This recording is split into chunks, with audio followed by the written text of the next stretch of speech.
chose the 2021 Ford Mustang Mach-e over the 2021 Tesla Model 3, and that is even after I put a deposit down on the Tesla Model 3. Hey everyone, welcome to my channel, Custodian of Earth, and more importantly, welcome to my 2021 Mustang Mach-e all-wheel drive. I have owned this vehicle since September 2021 and have just under 8,000 miles. My previous video linked above, I took it off-roading on seasonal roads in the winter as well as showed the range loss in the winter or cold temperatures. That said, let's get into why I chose the Ford Mustang Mach-e over the Tesla Model 3. I love Tesla, don't get me wrong, I own Tesla stock, but I couldn't ignore the facts. The price was much more reasonable to get the Mustang Mach-e, considering the $7,500 federal tax credit, as well as the New York State EV tax credit. Plus, as I mentioned, going through the process of ordering with Tesla and submitting a trade-in, it was such a hassle. Tesla makes it seem like it'd be easy, but so many things are left up in the air, such as the trade-in value, interest rate. The trade-in value is never set in stone until the day you pick it up. And that's a big problem considering I would have to drive either 6 hours to pick it up or pay $750 for delivery. If I drove 6 hours to pick up the Model 3 just to find out that Tesla would not stick with the trade-in price, I would feel ripped off, or I would be more likely to take less. Another cost is higher maintenance costs without having a dealer nearby. Tesla does not have the maintenance infrastructure that Ford has. That leads me to my next point, which is quality control. I spent a ton of time researching each vehicle, and it seems like Tesla still has quality control issues. The first is that when it rains, you open the trunk or frunk, you can get water inside the Tesla Model 3.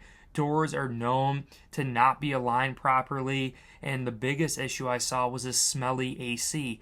Ton of Tesla Model 3 customers complain of a moldy AC.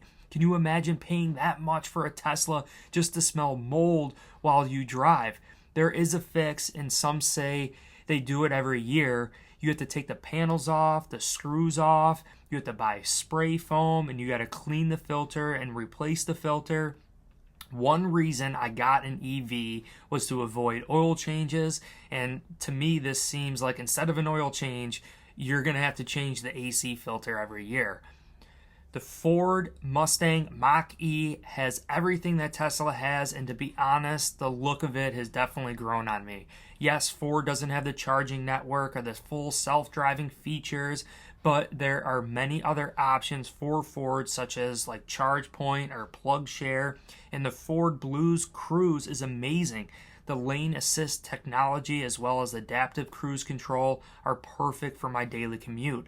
Lane assist can keep you within the lanes, and say if you're driving 60 miles an hour in the left lane and someone's driving 50 miles an hour in the left lane, this will actually slow you down to their speed. I hope you all enjoyed this video and my take as to why the 2021 Ford Mustang Mach-e made more sense to me.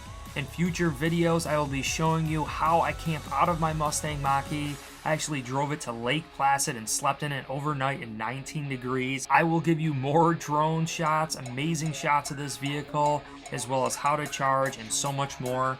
I do plan on taking this vehicle all the way across country, all the way from New York to California, and I'll be sure to document each and every aspect along the way. So if you love nature, if you love hiking, if you love EVs, please consider liking and subscribing for future content.